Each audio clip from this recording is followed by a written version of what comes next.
This is the BMW M3 Competition.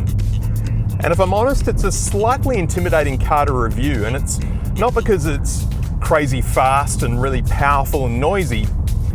It's because it has a cult-like following, and I'd be scared of upsetting any BMW fans. But they needn't worry, because I'm not going to say anything bad about it. It's brilliant. So you might be asking yourself, as I did, what's the difference between an M3 Competition and a regular M3? Well, the answer is 22 kilowatts of power, 0.3 of a second quicker to 100 k's per hour, and about $10,000. Plus, the regular M3 only comes as a manual, where the M3 Competition is purely an 8-speed automatic. And it's probably about the best automatic gearbox I've ever encountered. A big part of the M3's appeal lies in the fact that it looks outwardly like a regular 3 Series. I mean, yeah, there's a few flares and it's got big wheels and it has that giant controversial front grille which it shares with the 4 Series Coupe. And look, the more I look at it, the more I like it. It suits the grunty nature of this car, which also incidentally looks really good in this colour. It's called Isle of Man Green. Not so sure about the orange interior of this particular car. I don't think I'd choose that, but from the outside it looks good. And up the front we've also got those beautiful BMW laser lights with those blue accents, which some of my American viewers have told me they can't actually get on their cars because in the States you're not allowed to have blue lights at the front of a car. That's for emergency services only, so we're kind of lucky we've got them here. The M3 has 2 different wheel sizes. The front wheels are 19s, the rear wheels are 20, and there's a few different designs to choose from. You can see them on the BMW website. To be honest, they all look pretty similar, but they look really good.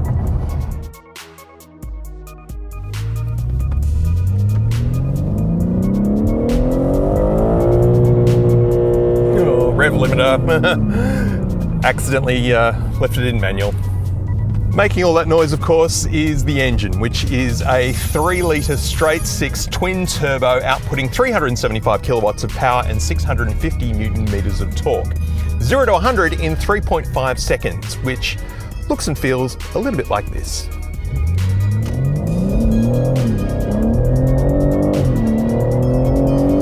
Oh my God!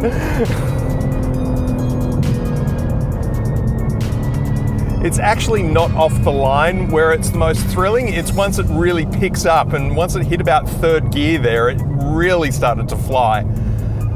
Wow. Under the powered boot lid is a 480-litre space, which actually makes this quite a practical performance car. And down the bottom there's a rear diffuser, which houses the 4 exhaust pipes, which make that awesome noise.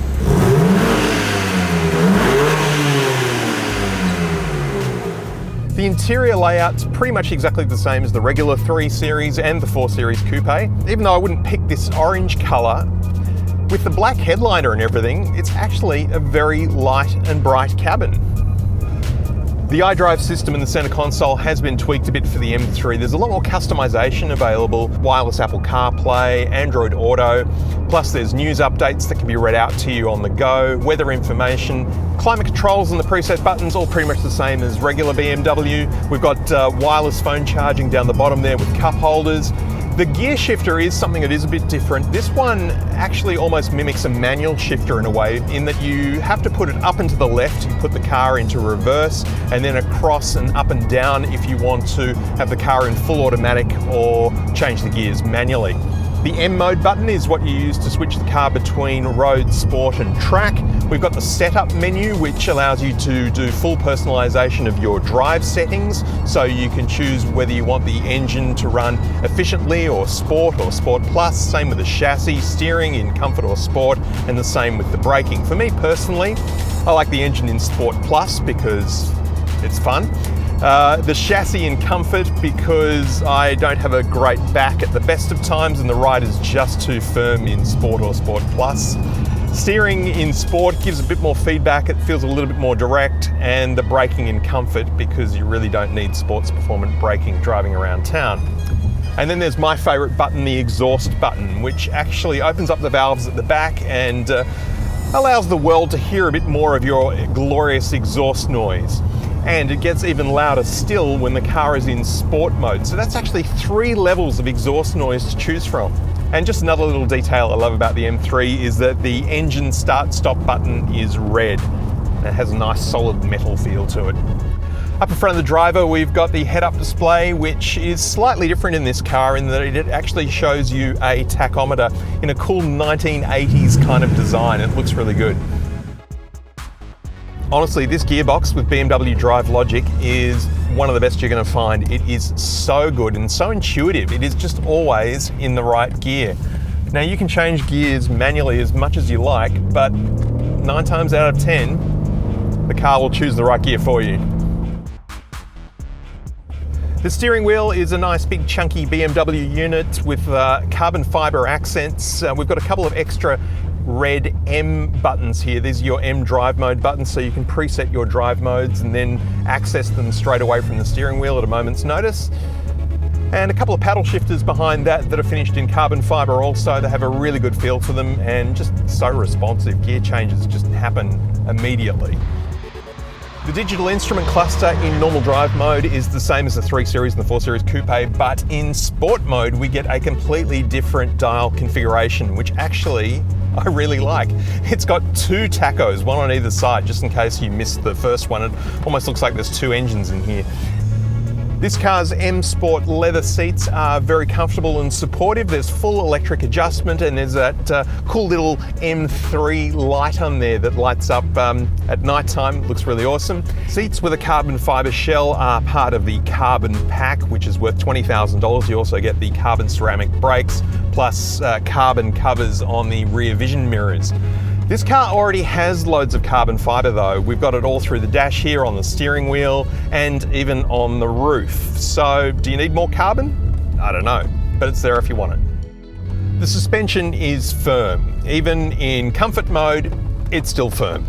If you really don't like your back though, and you really want to spend more time with your chiropractor, then put the suspension in Sports Plus. Be my guest. Oh.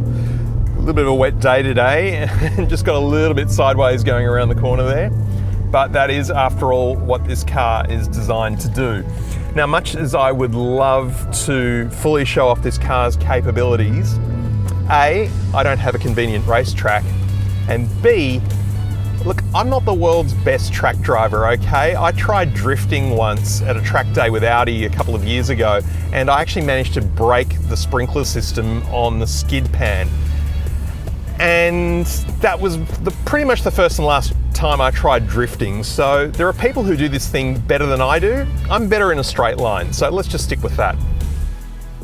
Starting at a bit over $167,000, the BMW M3 Competition is tremendous fun. It's probably just a little bit too much as a daily driver though. It's just a bit too full on and a bit intense, especially if you're not taking it out to the track a few times a year, because that's what this car is built to do. It's built to go around corners really fast and drift.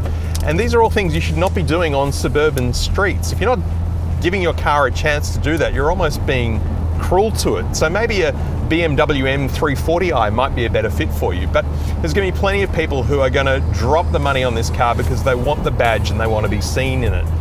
And of course, if you're really serious about your track days with this car, then you can drop another $4,000 or so for the M Drivers Pack, which actually increases this car's top speed from 250 kilometers an hour to 290.